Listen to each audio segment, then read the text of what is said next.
Hi, welcome to an introduction to the Learning Lab teaching format. We're going to begin by looking at a typical group class and its challenges. Here we have a salsa class, you have the instructor in the middle, and they usually do a little demo of a move, and then the students around them copy the demonstrated move. The assumption is usually that more or less the students are at a similar level, and the instructors can only show one move at a time, and they stay with a move for a specific amount of time, and they try to maybe aim for the middle of the room or for the slowest person in the room. However, if you look closer, each salsa student is at a different place in the learning journey and has different needs. For example, over here we have Sarah.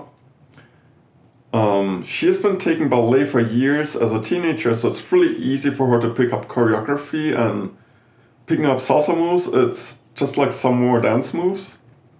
However, because her background is in ballet, she moves more like a ballet dancer than a salsa dancer. So what she needs is feedback on how to make her moves more like salsa.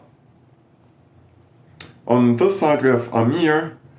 He's already tried salsa 3 times, like maybe a year ago, 2 years ago, 3 years ago. He took a salsa class, so what he's seeing in class right now, he's already seen before, but he kind of needs more help on how to put it together, how to apply it rather than just seeing it again. Then if we look over here, Lila doesn't have much of a dance background. She doesn't get the concept of a beat, she can't hear it in the music. So when everyone's dancing on the beat, she's just like lost. What are people dancing to? So she really needs someone who spends some time with her to move to the beat so she can start recognizing where the beat is in the music. Over here we have Kian. He's been a very loyal student. He's been coming for a long time. He's bored out of his mind in this class because he's seen it a couple times already. The class is going way too slowly for him. He really wants to be in the intermediate class, but he's told he's not ready for it yet, so he's just trudging through, putting time in with the beginner class. Suri over here has no dance background. When she tries to do the steps, she has to really think about each foot moving, and so she's completely lost in the class. Everything's moving too fast.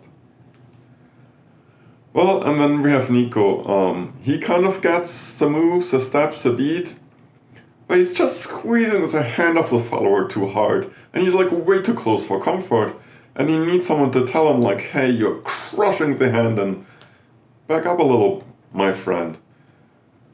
But he's not likely going to get that from the teachers because they're just in the center trying to cater to all the students. And so we have the challenge, most group classes can only do one topic at a time and can go on one pace at a time. But students are in different places of the learning journey, they have different challenges, and group classes don't adjust for that. So let's take a look at the Learning Lab. The foundation of the Learning Lab is that students have already mastered some skills. They have something to contribute to other students. They're not like instructors where they know everything that's possibly to be learned in really high-level skills, but they can contribute something. For example, Sarah with her ballet experience, she could help Lila find the beat, and a lot of times it takes more patience and high skill to be with someone and step to the beat over and over until they start to get the feel for it. Kian is almost intermediate level. He knows what a proper frame is, so he could easily help Nico out, adjust the distance between the partner, how much to squeeze the hand, how high to put the elbow. So what happens if we tell students to simply teach each other? Generally, they have fun because they like interacting with each other. They get to practice. However, it's not very effective teaching because it lacks the scaffolding. Scaffolding is structure, support. A common problem is that 2 students come up to each other. One person is more experienced and very helpful and motivated. but they look at the other person as like a blank slate, like they don't know what the other person already knows, doesn't know what's next for them. They might ask like, hey, what do you know? And the other person like, oh, well, we did a little bit of this. And you end up spending a lot of time in conversations that's kind of wasted, and you don't really pick the most optimal thing for the next person. Another common problem is that oftentimes people at the same level gravitate towards each other. There's just this comfort level. More advanced students don't really want to waste, in quotes, their time on beginners. Beginners might be intimidated. And the problem is, if you have two people at the same level, they can't really teach each other much. They can practice, but they can't teach each other much. Then you have a whole host of other problems. You sometimes get people who become overconfident. They kind of realize everyone's listening to them, they get a little too excited, and they start saying a lot of their own opinions, or things they only partially learned and gotten half wrong, and so you get kind of bad things put out into the room.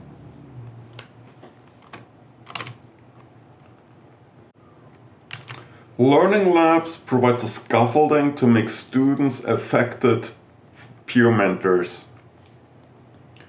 It begins with instructor thinking about what is a big progression for a student to go from 0 to 100 in salsa. Usually instructors don't have the luxury to think about the holistic student journey because they are called to come into a class. The class is of a mixed level of students. They may be all at a similar level beginners, but they all have different backgrounds. As instructors don't really want to repeat some things that a lot of students already learned. They want to give them something new, something that's a beginner level, and so they give them something that's useful. However, with learning labs, because each student is going to go through the curriculum from the beginning, instructors have the freedom and joy to think through like, what should be the very first lesson like? What would make like a really strong foundation? What would be warm and welcoming? And they can kind of think about, at some point you have to introduce these technique in order to make them strong, and maybe at the 10th lesson it's best. So it's actually really wonderful for teachers. They can think about like, what's the most optimal path for students to take? How can we layer techniques, information, all the different things on top of each other? The next part is that the instructors begin with the first student and teach the first student the first lesson. And when they teach in the setting, they can really take their time to make sure the student fully learns it. It's not like in a class where the teacher shows it and some people get it somehow. But the instructors are one-on-one, so they can really give the student feedback, take some extra time. A lot of times stands as a tacit knowledge or just tacit skills that are like hard to explain. Just like how to get timing right, how to get the pressure right, how to give things a certain flair. So it's all transmitted much better one-on-one, where you can give someone feedback, make them feel it. But don't fret, like the instructors don't have to teach every student, it's just they have to teach the first students the first lesson, and we'll get to what happens next. The third step is that now you have one student in the classroom who knows one lesson, and we'll have another student who knows the second lesson, and so on. And these students, they don't have just like a cursory idea of the lesson, but they actually really are good at it. They're given teaching instructions as part of the curriculum, and these aren't like fully long explanations, they're more like short bullet points. Like the student already knows what it is they're teaching, but there's maybe like a better way of teaching it. There are better teaching steps, or maybe there are some really good cues to use. And so it's just the cliff notes for, you know what it is you're teaching, but this is what we as teachers figured out over years is the most effective way to do it. This is where we turn from preparing the learning lab to actually running it.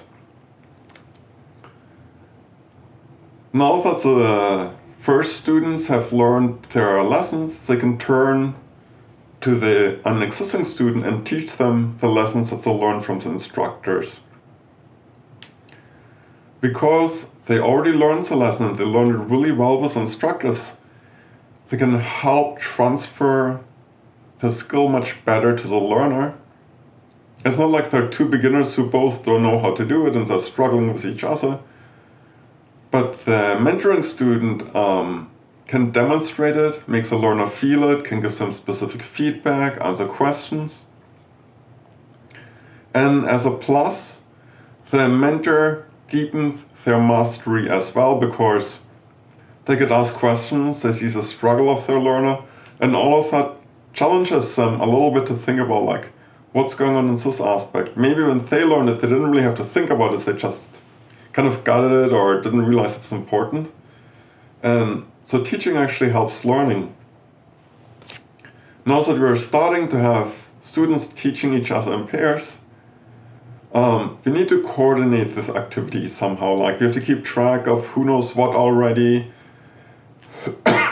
We have to make sure when we pair up students that we don't pair them up in a way where there are some students left out where they can't learn from someone.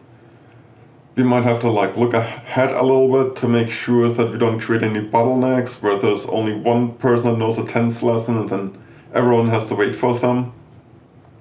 We want to balance that students roughly equally teach and learn, and that kind of thing is best done with an app.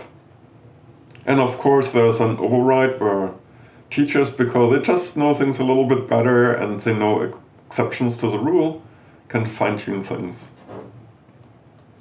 And then the final step is, you just got all the students learning one round, teaching the next round, and they're working one-on-one, they're going through the curriculum step by step. There's a lot of flexibility built in. For example, if, let's say, I didn't learn the lesson in the first round, the next round, because it's just between my mentor and me, we can agree we want to repeat the last round. And we don't have to we have to repeat the last lesson. We don't have to start at the beginning of the lesson. We can just skip to the parts of the lessons that I have the hard part, difficulties with. Maybe there is a lesson that I really liked and I want to go deeper. I want to do all the optional things, really refine it. Maybe today I'm just like, I don't know, I want to have fun. I want to skip ahead. I want to challenge myself, maybe do something that's a little bit too hard for me, just so I get a little taste of it and I'll come back to it later. Maybe I'm doing really well, and in one round I learned a session, we still have a lot of time and I go on to the next session. So there's a lot of flexibility in what these two students do together that just doesn't exist in a group class. This final slide is gonna look like a lot. However, this is really gonna show you how much more effective the Learning Lab teaching format is. So let's go through it slowly. Over here is a legend. It shows you the color coding. Each lesson has a different color. And black, in the Learning Lab case, signifies that a student is teaching another student. So if we look over here, we have a typical group class schedule. We have one lesson per class, and you kind of have every week another lesson, because you don't want to repeat things. So even if some people had to skip a class because they were sick or had to travel for business, they don't really get to go back and get what they missed. Another thing you have is that pretty much every student learns it to a different degree. Like, a lot of times students in class, they learned it only to the degree that they've seen it, they know about the concept, but they can't quite apply it themselves very well.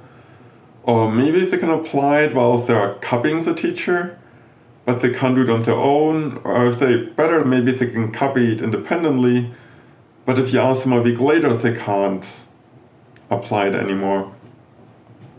And because in a group class, a teacher can only cover one topic at one time, they don't have the luxury to go with the slowest person, because then the other people are bored, and so you get this kind of Swiss cheese effect, where students start building up gaps because they couldn't show up to class or because they didn't get something and the class never came back. Now if you look over here, we have the learning lab schedule, and it looks like, wow, like a checkered thing. So the checkered pattern is the colors mean the lessons that a student learned, and the black means that they were teaching that round. Just for simplicity, I didn't indicate what they were teaching, otherwise it would be too busy. And what you see is that even if a student started only in week 3, they were able to go sequentially through the program. Again, because you have the pairing between students, they can decide what they go with. The other thing you notice is that I made lessons quite a bit smaller. And the reason is, in a group class, you learn a move, like let's say the inside turn with another beginner. They don't really know how to do it, there's a lot of discussion, they make mistakes, you make mistakes, they throw each other off. If you're in a learning lab, you get a mentoring student, they already know how to do it. So you as a learner, you get moved through it and you're like, oh wow, this is what's expected of me. And then your mentor is gonna very specifically tell you the mistakes you make and how to correct them well. It won't be just like, well, this didn't work out, I wonder why, let's try again.